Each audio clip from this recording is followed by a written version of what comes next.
Heroes of Might and Magic 3.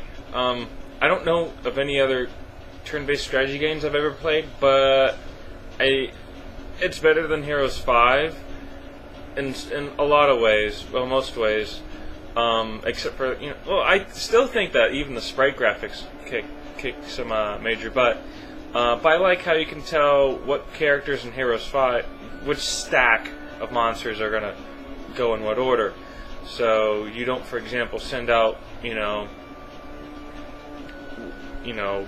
a melee character when you can just wait for your archers, for example, and you end up not losing any of your own creature stacks or parts of them. So anyway, this has been mentioned before, and some people are like, dude, why do you always wear blue? Okay, so anyway, and I'll show you guys the map I'm working on in a moment. So anyway, I have 3 colored shirts. I have blue, which is sort of like my interacting with regular society. I've got white for, well, dead-end BS jobs where I don't care. I have black for the deep aspect of me that scares most people, I guess because people lack an imagination. And, right. So anyway, since this is interactions with the public, I'm going to just, go back to blue. So anyway, let me show you guys the map I've been working on for quite a while. I'm going to load up the Heroes 3 map editor. Now, it's an extra large map. It is a massive map. And I never liked how in World of Warcraft, people would rush. Not World of Warcraft, Warcraft 2.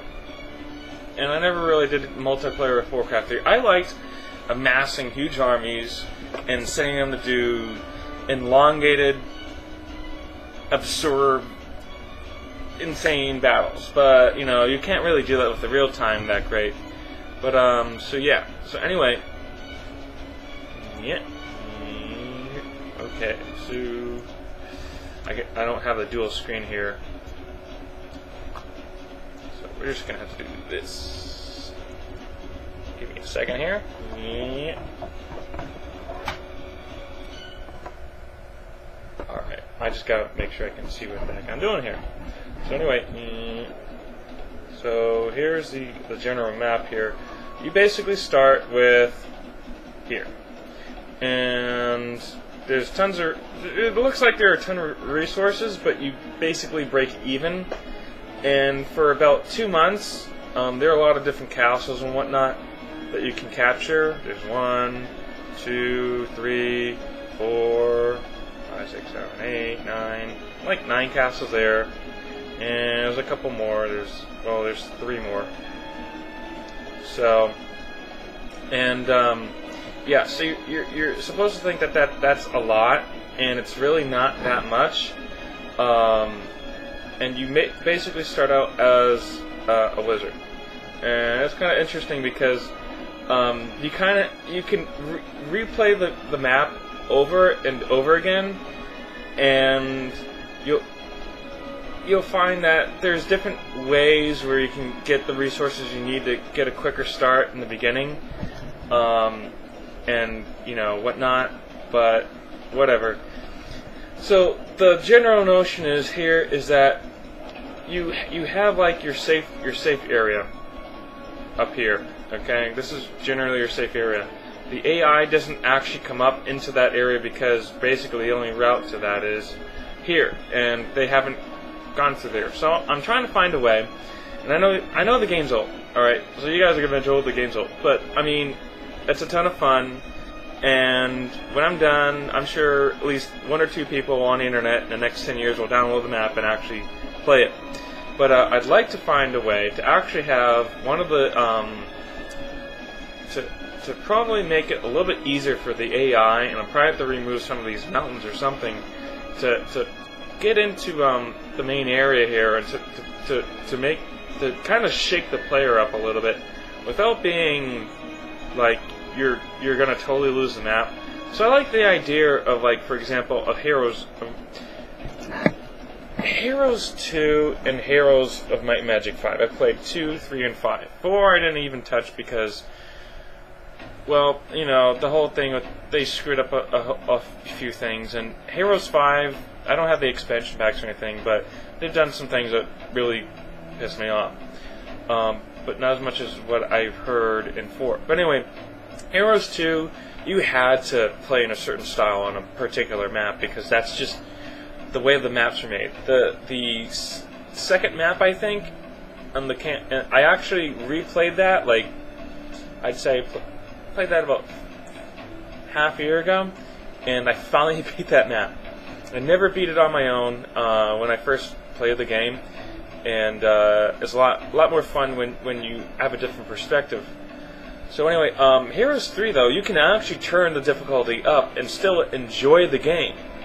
That's why I like the game so much, is you can actually turn the difficulty up and you can sit back and think about what's going on in the game and make your moves with a lot of information, and usually enough information. And even if you screw up something, you can usually load from like a save game from only like a few days ago, a few days in the game, of course. But yeah, sometimes if you play a large enough map like this, you might end up actually playing a single map for a few days. But that's kind of the point of this particular map, is to really enjoy the game. But I have to work hard on balancing things out because, you know, there are sort of like stop points where you got this massive army and you finally, you know, bought out all the monster stacks from all the castles, and you've got them combined into one massive army, and then suddenly you're trying to take down like 10,000 rust dragons or something insane. Well, maybe not that insane, because I'm not going to spend my entire life working on the map, but it's just something I kind of open up and I work on for like half an hour to get my mind off of things. So, like for example, I'm having difficulty right now trying to figure out how to get the Ajax include script I've been using to pass an HTTP query. And DevNet's down, no one's answering me on Webmaster World, and I just posted on some other forum. So, it's good to keep your mind occupied with different things.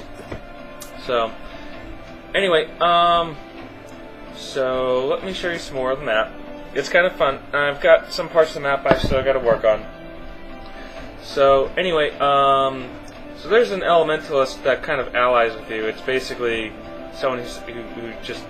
So you start off here, you get a ton of fire elementals, and you come down here, your castle's guarded, but if you play it right, for example, if you make your... there's like 2,000 sprites, and like you end up having like 400 fire elementals versus like, I don't know, I think it's like 700 water elementals. And it ends up being fairly even, considering there's other things to move around the map.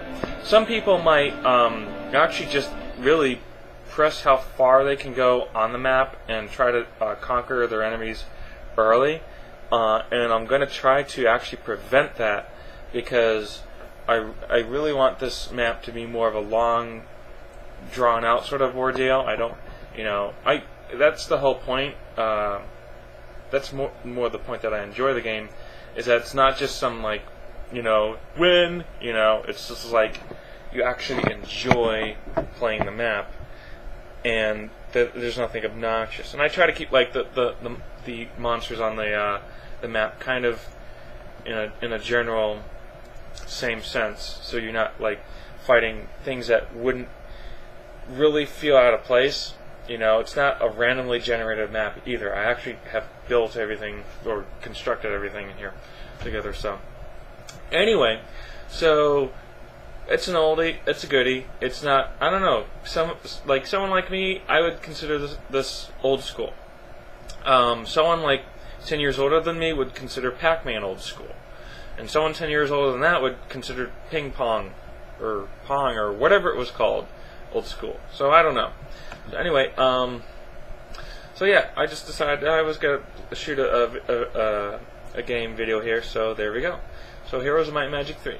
I don't have any clue when I'm going to get done with this map, but if anyone has the Heroes of Might and Magic 3 complete series, I don't mind sending you the map and getting your opinions on it. and help me work on it. But I definitely want this to be like made by me and kind of like just my thing. So anyway, thanks for watching, and I'll see you guys around.